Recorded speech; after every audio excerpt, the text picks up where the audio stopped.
The views and opinions expressed on the Middle Class VO podcast are solely those of the hosts and guests. Any feelings hurt therein are an unfortunate byproduct of the quest for infotainment. Also, please be reminded that concerted efforts have been made so as not to put anyone's knickers in a twist. Having one's knickers in a twist is not an objective or goal. However, if your knickers are in a twist and it persists for more than 4 hours, please seek out a physician. Moreover, if anyone were to feel besmirched by any of the commentary on the Middle Class VO podcast, it would be purely coincidental. No besmirchment is intended. Please enjoy. Okay, Bobby. Do you know Jake Owen, country guy? Oh, yeah. Do you know Phil Mickelson? I do. Okay. Are you aware of Jordan Spieth? Yes.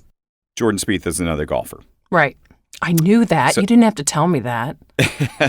So now that we've established the players, I'm going to read to you something that just recently happened. Jake Owen was at Jordan Spieth's wedding. Phil Mickelson also happened to be at the wedding. And it's all about the pay-per-view event that happened with Phil Mickelson and Tiger Woods. Let me read you the dialogue of the story that took place. This is Jake Owen speaking, quote, "So I walked over to him and I was like, 'Hey Phil, you owe me fucking $29.99 for wasting 4 hours of my life with the shittiest golf I've ever seen,' Owen said. 'You guys hyped this thing up about this big match. You guys couldn't even make 3 birdies between the two of you.' I'm like, 'I want my $29.99 back and a fucking apology for some ass golf.'" He said that to Phil Mickelson.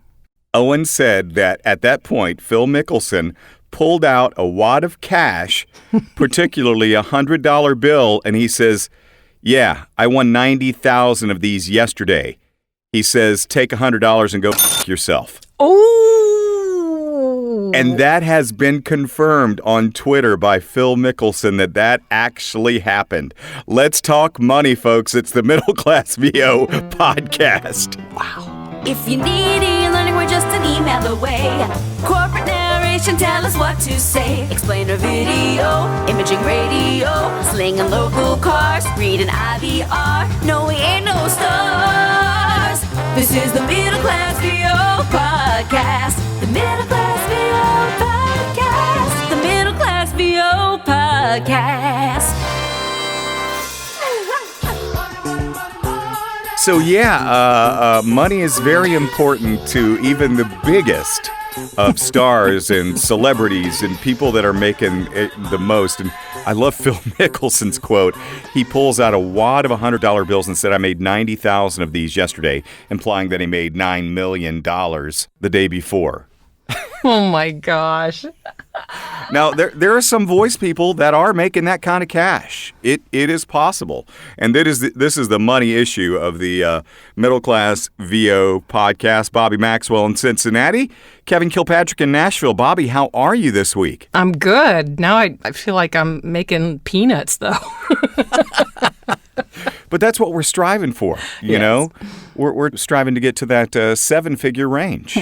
We are the Middle Class VO podcast, by the way. Yeah, and for some people, if they get to 7 figures, that might only be the middle, you know? And so that's what I've always talked about, is that the middle is a state of mind, you know? It just depends on where you want to be.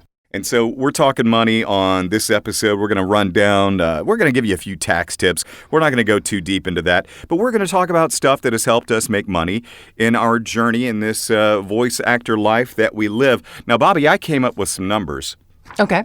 On what the average person makes in voiceover. And it's enlightening. And, you know, there are many factors that go into this. You're doing it full-time, you're doing it part-time, union, you're non-union. So you got to bear those things in mind. And particular genres, too. I mean, it could be... Yeah, and genres, too. But the average voice actor has a salary of $31,400 a year. An entry-level voice actor can expect to earn about $18,000 a year, while an experienced voice actor has an annual average salary of $90,000 a year. actor. Now, top-level voice actors can earn way in excess of this, with some at the top profession earning healthy six-figure incomes, and as I mentioned, some are going deep into seven figures as well. Let me give you a couple of averages. The top 10% of voice actors earn $90,000 and above. The top 25% of voice actors earn $51,000 and above. The median voice actors is their pay is $31,400. The bottom 25% of voice actors earn $21,700 and above, and the bottom 10% of voice actors earn $18,390 and above. Those were the median numbers that I just mentioned there at the end. Skip-it-a-bop-bop-wow. So that gives us something to strive for. That gives people something to look at.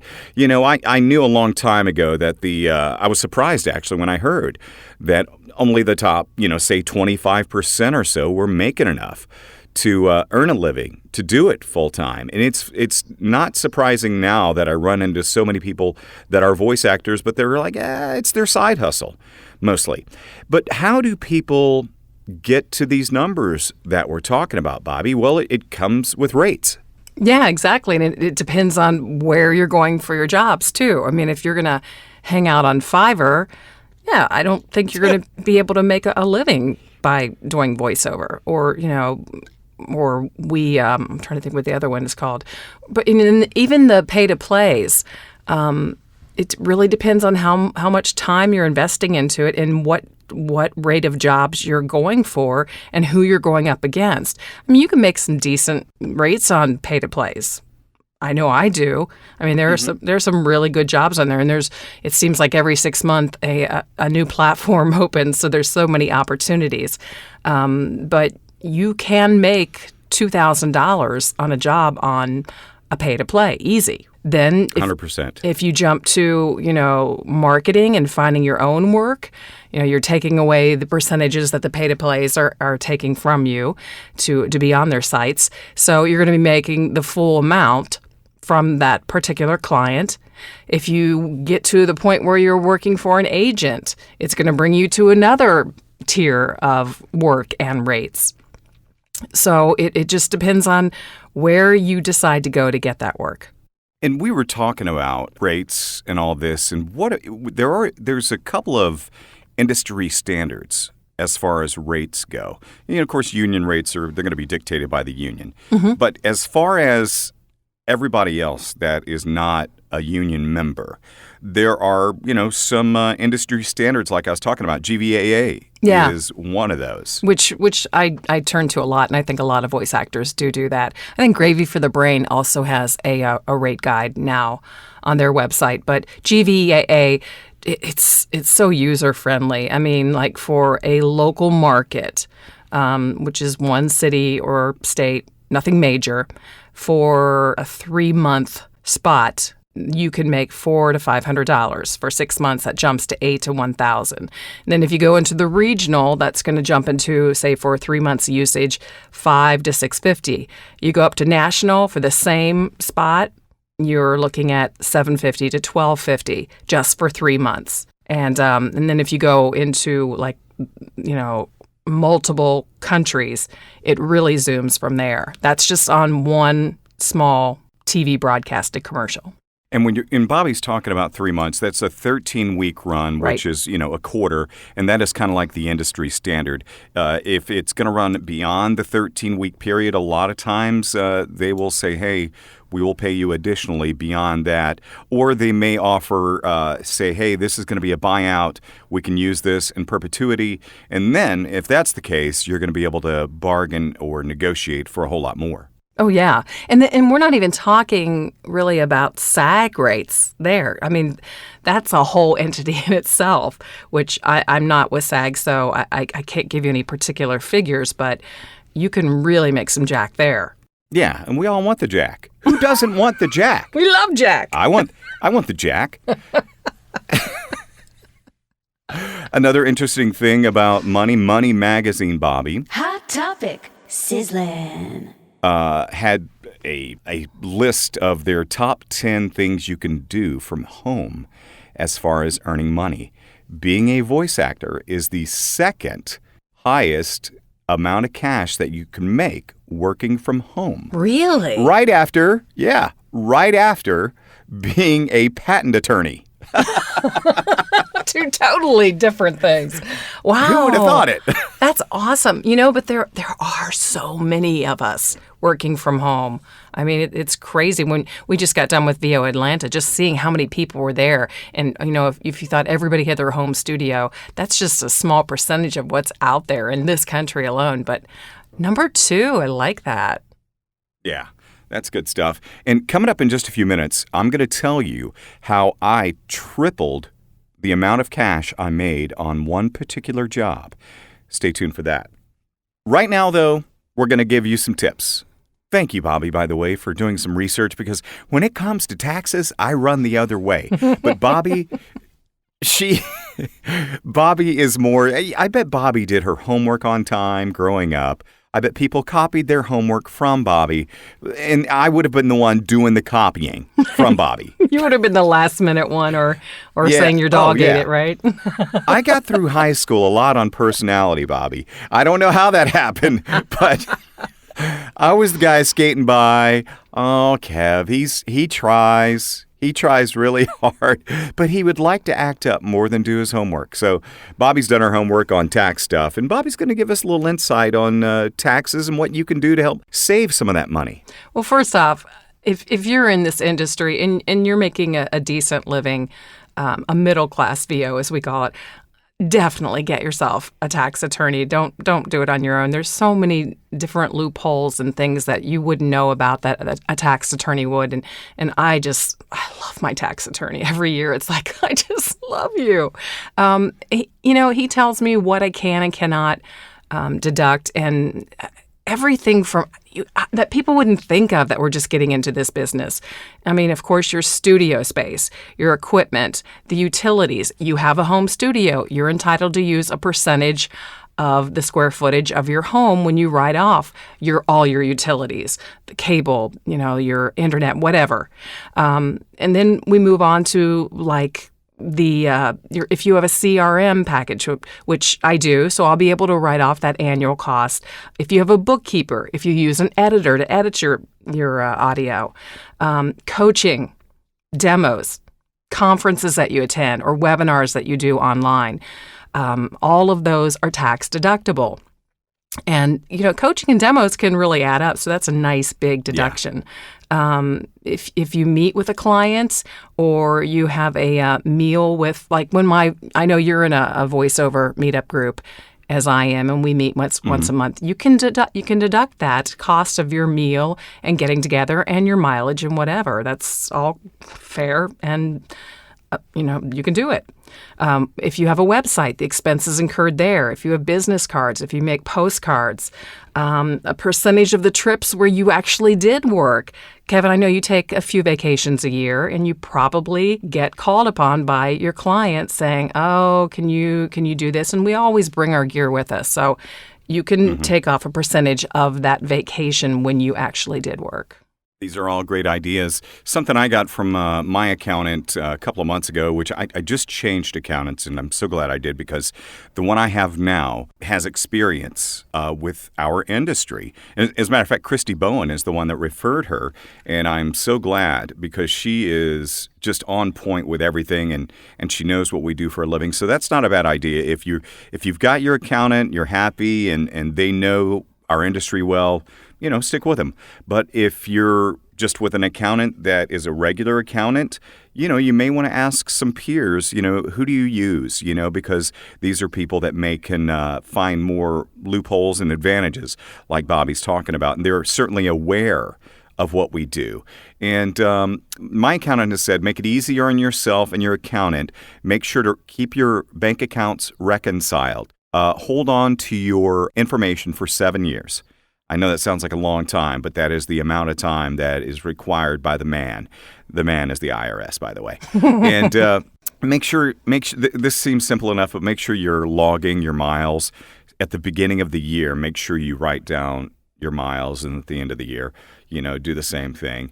And one thing she also recommends is looking at an umbrella insurance policy. Talk to your insurance advisor about that kind of stuff. I didn't want to get too deep in the tax stuff because that's not my area of expertise. Bobbi has enlightened me and all of us, I'm sure, with all of this stuff. And then don't forget, whether you're an LLC or not is a whole other branch of talking about taxes and your money. So there's just so much. And, there's what's the name of the guy he's a voiceover artist and he is a tax attorney, Robert Sciampiaglia. Oh, I don't know. Yeah, he... We're going to have to look up this Robert Sciampiaglia. Robert... Gesundheit. But he actually wrote a book about it. So something to... I have heard of that. Yeah. I have heard of that book, as soon as you said the book. So, yeah, you can just Google that, and I'm sure you'll be able to find it. So here we go. Let's talk about, a gig I got about a year or so ago where I was able to triple my money. And it came from a tip that I learned many years ago when I just got into this business. When I got into this business of voiceover, starting out on my own, I kind of had a philosophy at the time. My name is Jimmy. I'll take what you gimme. And that was because I had to get cash coming in. And I know a lot of people that, are starting out that they're going to adopt the same philosophy unless you're just independently wealthy to begin with. But for the most part, most of us have to get, our light bills taken care of, and we have to do that on our own. So I wasn't jeopardizing the industry. Trust me on that. But I was not willing. I wouldn't negotiate a whole lot. I would say, hey, I'm here. And they'd say, hey, what would you charge for this? And I would give them, my rate. And they would say, oh, we can't do that or whatever. And then we would just go from there. But as the years went on, because I hated negotiating, Bobbi. Yeah. In the beginning, I was afraid. I was so afraid of losing the job. Same here. Couple of bucks. Yep. But now that's all changed. I've been doing this, 15 years now. And so I'm a hardened guy. So when I first got started in the industry, I told you about this great intro to voiceover class that I took. Mm-hmm. One of the things that I was taught was when you're discussing rates and they say, what will you charge? You return and reply with, what's your budget? Oh, yeah. And that has saved me so many times. Don't be afraid. Don't be afraid to say, what's your budget? You can follow it up with, I try to work with most budgets. What did you have in mind? And if it's something that you're not comfortable working with, then don't take the job. You give them a bare minimum of what you would want to do. So I'm going to give you an example of how that worked for me, and I tripled my money. Okay. I got approached about and this is not on the pay to play because that's a different whole different ball of wax because that's all competition. But this was a client that came to me. They found me on my website. They liked my voice, whatever. And it was a corporate narration thing. It was about a 1.5-minute narration that was going to run one time at a convention in Vegas. And I was talking to them, and they were giving me the specs. The producer was giving me the specs. And I'm writing down, as I'm talking to them, I'm writing down 1.5 minutes, convention, Vegas, one-time usage.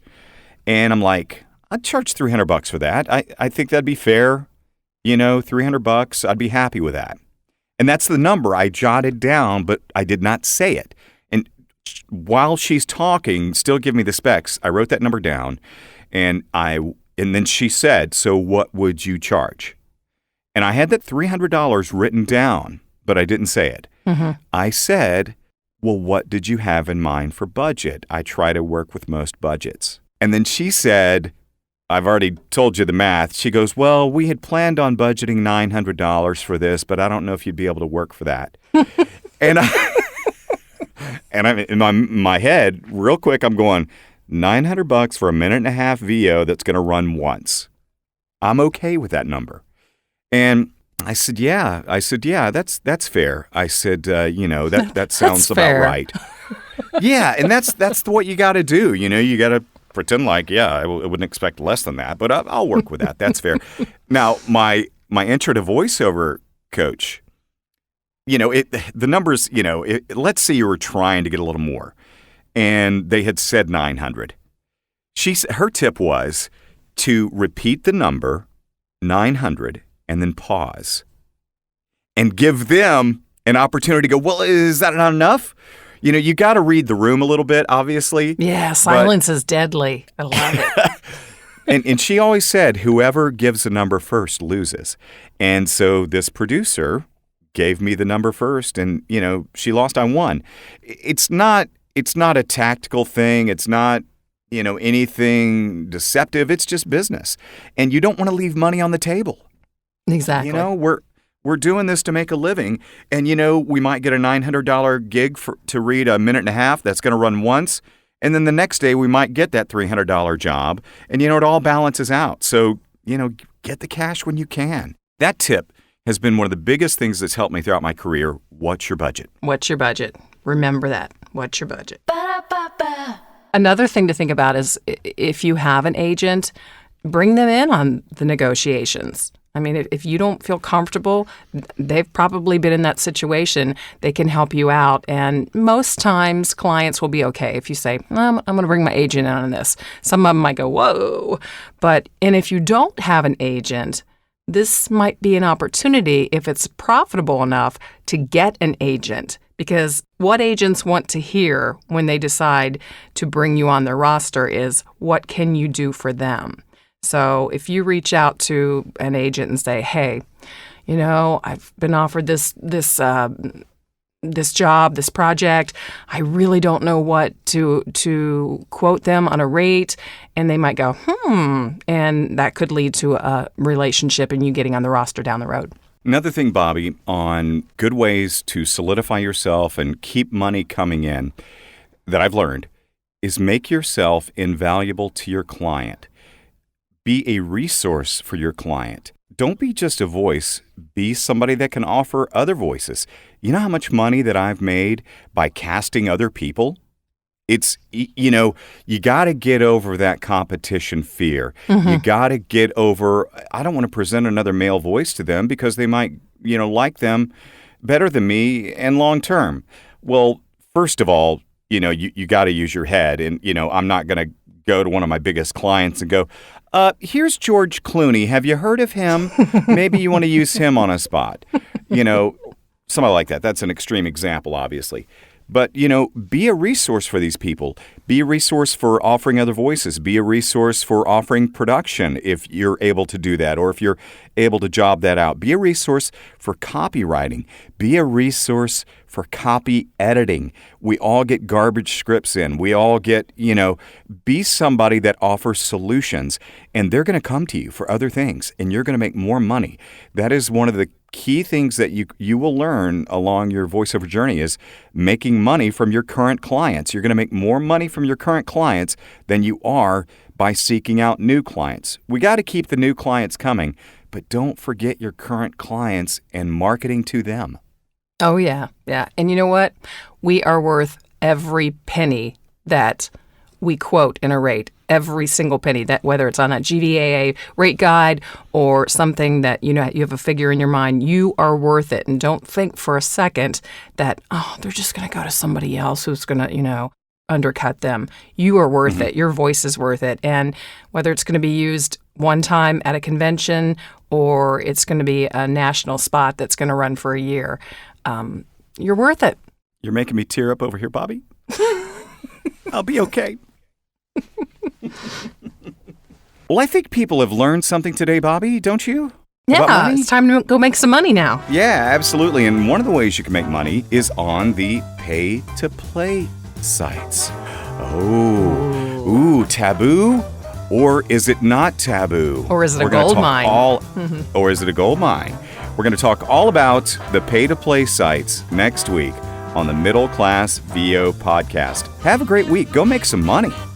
The Middle Class VO Podcast is a K2 Media Productions production. All views and opinions expressed are those of the hosts and guests. The McVob jingle was written and produced by Kevin. Co-produced and performed by Chloe Dolandis. Additional engineering by Zach Zimmett. Bobbi's hair and makeup by Rebecca Adlita. Kevin's wardrobe by Slippery Pete's Fashion Emporium. All previous episodes are available for download on Podbean. For the Middle Class VO Podcast, I'm Tracy Thibodeau. I'm Lisa Lou Perry. Thanks for listening. And don't miss the next episode of The Middle Class VO Podcast. The Middle Class VO Podcast. Jerry? Yeah, what can I do for you, Rod? You just tell me, what can I do for you? It's a very personal, very important thing. Hell, it's a family motto. Are you ready, Jerry? I'm ready. Just want to make sure you're ready, brother. Here it is. Show me the money.